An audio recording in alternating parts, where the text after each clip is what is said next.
माफ कीजिएगा 5-0 के स्कोर से शिवजीत जनार्दनन को हराया था और काफी फैंस को सरप्राइज कर दिया था। सरप्राइज की तो कोई खास गुंजाइश यहाँ पर नजर नहीं आ रही, क्योंकि ये मैच तो पूरा टक्कर का ही होगा और अभी तक अभिषेक का पलड़ा काफी भारी नजर आ रहा है। हाँ, सीधा करिए, सीधा करिए।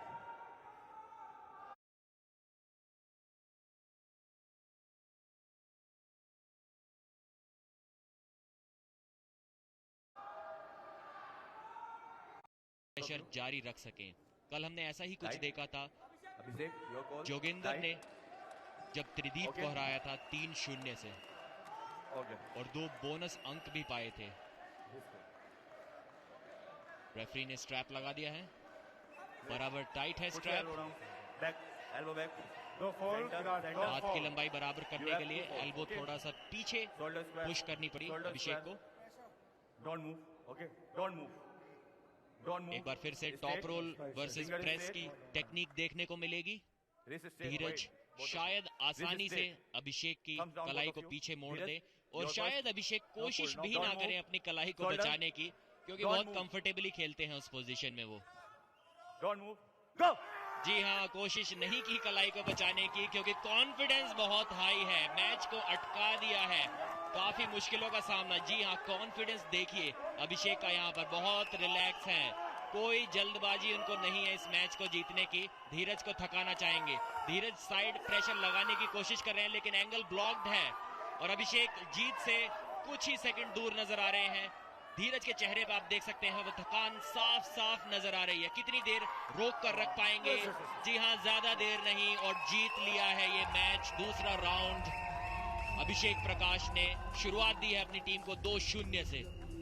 हालांकि धीरज सिंह का जो बाइसेप साइज था वो ज्यादा था, वहां पर जो पंप नजर आ रहा था उस डोले में वो ज्यादा था, लेकिन जीत हुई है अभिषेक प्रकाश की। यही तो खासियत है पंजे की।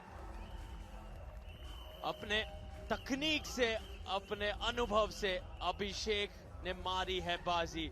और क्या शुरुआत रही है ये, बिल्कुल जिस शुरुआत की जरूरत थी जयपुर वीर्स को, वो अभिषेक प्रकाश ने उन्हें दिला दी है। ये वो अंतिम पल थे जहां आप देख सकते हैं कि पूरी तरह से जिस तरह से वो सर हिला रहे हैं, वो जानते थे कि अब आप कितनी भी ताकत आजमा लें, जीतने तो मैं ही वाला हूं। ये होता है सेल्फ कॉन्फिडेंस, ये होती है तैयारी यहां आने से पहले जो करके आए हैं। और अब तो बस दिन शुरू ही हुआ है। अंडर कार्ड के मुकाबले 3 राउंड्स के हैं, तेजी से आगे बढ़ रहे हैं। आने वाले हैं मेन कार्ड भी बहुत जल्द। फिलहाल हम रुके हैं अगले कैटेगरी के लिए जहां 90 किलो की होगी टक्कर। सुनते हैं हम अब हमारे प्रेजेंटर अमन शर्मा से। Well, पहले गेम में डोमिनेशन दिखाते हुए Jaipur Veers leading all the way. Coming to the next category, 90 kg weight category में आ रहे हैं from Jaipur Veers, the eastern cup champion of champion. Please welcome Abdul Kadir. हाल ही में काफी जबरदस्त परफॉर्मेंस इन्होंने दिखाई थी।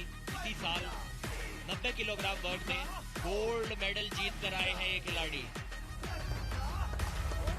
काफी यंग एज के खिलाड़ी हैं, छत्तीसगढ़ से आते हैं, यहां पर रिप्रेजेंट कर रहे हैं जयपुर वीर्स को। क्या अपनी टीम को आज जिता पाएंगे? चलिए देखते हैं। और इनके अगेंस्ट जा रहे हैं from Kirak Hyderabad, the winner of national championship. Please welcome Abdul ज़ुई।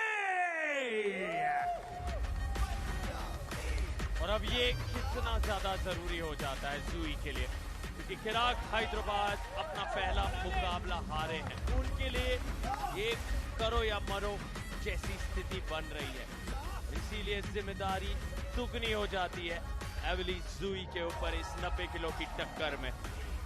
1-1 की बराबरी से महिलाओं के लिए बिल्कुल मजबूत स्थिति में पाएंगे अपने आप को किराक हैदराबाद, लेकिन अब्दुल कादिर एक बहुत ही मजबूत प्रतिद्वंदी हैं, खासतौर से इसीलिए क्योंकि वो अनुभव जो उनके पास है। यहाँ एक युवा प्रतिद्वंदी जाएंगे अनुभवी अब्दुल के सामने। को फाउंडर परवीन दबास की निगाहें इस मुकाबले पर बनी हुई हैं। पहला राउंड होने जा रहा है शुरू। जी हाँ, जिस प्रकार अब्दुल कादिर 90 किलोग्राम वर्ग में यूथ कैटेगरी में गोल्ड मेडल जीते थे, वहीं पर एविली ने 100 किलोग्राम कैटेगरी में उसी यूथ कैटेगरी मैच में गोल्ड मेडल जीता था। और कद का डिफरेंस देखिए, 6 फीट 5 इंच इनकी हाइट है। देखते हैं क्या टेक्निक का इस्तेमाल ये दोनों प्लेयर्स करते हैं। आमतौर पर इतने लंबे कद वाले खिलाड़ी टॉप रोल टेक्निक का इस्तेमाल करते हैं। वो अपने ओपोनेंट की उंगलियों को और उसकी कलाई को टारगेट करते हैं, ना कि उनके आर्म की पावर को, क्योंकि आपका अगर फोरआर्म की लंबाई थोड़ी ज्यादा हो तो अपने प्रतिद्वंदी के हाथ के ऊपर से निकलना थोड़ा आपके लिए आसान हो सकता है। यही कोशिश की थी 6 फुट 3 इंच के धीरज ने पिछले मैच में, लेकिन वो नासफल रहे थे। इस मैच में देखते हैं क्या होता है। फिलहाल रेफरी लम्बों में स्क्रिप्ट शुरू आ स्टार्ट गया। होता हुआ और टॉप रोल किया है, कोशिश की थी इन्होंने, लेकिन स्लिप आ गए हैं। क्या लगता है सार्थक आपको यहाँ पर क्या देखने को मिल सकता है स्ट्रैप मैच में? तकनीकी तौर पर शायद अब्दुल कादिर पसंद करेंगे एक स्ट्रैप मैच, लेकिन जिस बात का आप जिक्र कर रहे थे, जो ऊंचाई प्राप्त की जाती है उसका फायदा शायद जुई को मिल जाए, लेकिन धीरज सिंह को तो वो फायदा नहीं मिल पाया। तो अब बात वही है, यहाँ कद आपके खिलाफ भी जा सकता है। कई बार कद आपके लिए हानिकारक हो सकता है। तो अब ये दिलचस्प होगा जो कहानी धीरज सिंह के साथ घटी है, क्या उसमें बदलाव आएगा एविली जुई के लिए। पूरी तरह से ध्यान केंद्रित करते हुए दोनों अब्दुल और एविली, हाथों को बांधा जा रहा है। अब्दुल के चेहरे से एकदम ज्यादा स्थिरता और संयम नजर आ रहा है, बिल्कुल रिलैक्स नजर आ रहे हैं। थोड़ा सा दबाव उनके चेहरे पर भी, और दबाव होना तो बनता है, इतने बड़े मंच पर जो खेलने का मौका मिल रहा है, और दोनों ही काफी युवा खिलाड़ी हैं। देखते हैं कौन उस दबाव को बेहतर तरीके से हैंडल कर पाता है। काफी हाई ग्रिप मिली है कादिर को, लेकिन उसके बावजूद उनकी कलाई को पीछे मोड़ दिया है। वो फ्लॉप रिस्ट टेक्निक जिसका बेहतरीन प्रदर्शन अभिषेक ने दिखाया था, वो काफी मुश्किल टेक्निक है, और यहाँ पर वो हमें देखने को मिला। अब्दुल वो कारनामा नहीं दिखा सके जो उनके टीम के मेंबर ने कुछ ही देर पहले दिखाया था। एविली का टॉप रोल बहुत जबरदस्त था, उनकी आर्म पावर अनस्टॉपेबल थी। यहाँ चिंता का विषय ये है कि बहुत ज्यादा दर्द महसूस कर रहे थे अब्दुल, और अब्दुल कादिर के नजरिए से ये सबसे ज्यादा जरूरी है कि वो चोटिल होने की कोई संभावना सामने ना रखे। इसलिए तुरंत आपने देखा कोच मैक्स सामने आए, अब्दुल को वहां पर रिकवरी के तरफ तेजी से वहां मसाज करते हुए दिखे। और अब देख सकते हैं बिल्कुल एक तरफा गया ये मुकाबला। अब तक पूरी पकड़ एविली की रही, अगर इसी तरह से चलता रहा तो बहुत मजा आएगा उस निर्णायक मुकाबले में, क्योंकि एक एक की बराबरी बनती दिख सकती है। यहां पर अब्दुल कादिर की स्थिति फिलहाल गंभीर। पंजे के इस खेल में निश्चित तो कुछ भी नहीं है, लेकिन अगर एक बार आपकी कलाई इस तरीके से पीछे की ओर मुड़ जाए तो उस मैच में उसको रिकवर कर पाना, उसको बचा के रख पाना बहुत मुश्किल हो जाता है। तो उसी टेक्निक के साथ थोड़ी ज्यादा ताकत दिखानी होगी अब्दुल कादिर को, वरना ये मैच जीत पाना बहुत मुश्किल हो जाएगा। क्या बिना स्ट्रैप के कुछ कमाल कर दिखा पाएंगे यहाँ पर? जी नहीं, लगभग पिन सही हो गए हैं। रेफरी डिस्कस कर रहे हैं डाउन रेफरी से, क्या ये स्लिप है या ये पिन है, देखना होगा। काफी क्लोज मामला था। Elbow foul, okay. तो जी हाँ, यहाँ पर कोहनी थोड़ी सी पीछे की ओर तो गई थी एविली की। दोबारा शुरुआत होगी इस राउंड को। देखते हैं वो रनिंग फाउल के तौर पे कंटिन्यू होगा इस राउंड में या नहीं। सेकंड राउंड की शुरुआत। काफी आसानी से उनके अंगूठे को कंट्रोल करके रखा है, जकड़ के रखा है, लेकिन किसी प्रकार स्लिप पाने में वो कामयाब रहे या नहीं, देखना होगा। जी नहीं, इस बार एल्बो फाउल हुआ अब्दुल कादिर का। काफी इंटरेस्टिंग मैच बना हुआ है, अनिश्चित मैच बना हुआ है, जैसा हमने अभी जिक्र किया था।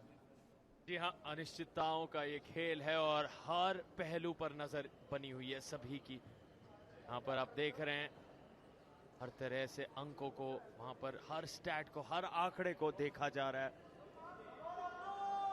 पूरी की पूरी टीम इस मुकाबले पर निगाहें रखी हुई हैं, लेकिन यहाँ एविली जुई की पकड़ बेहतरीन।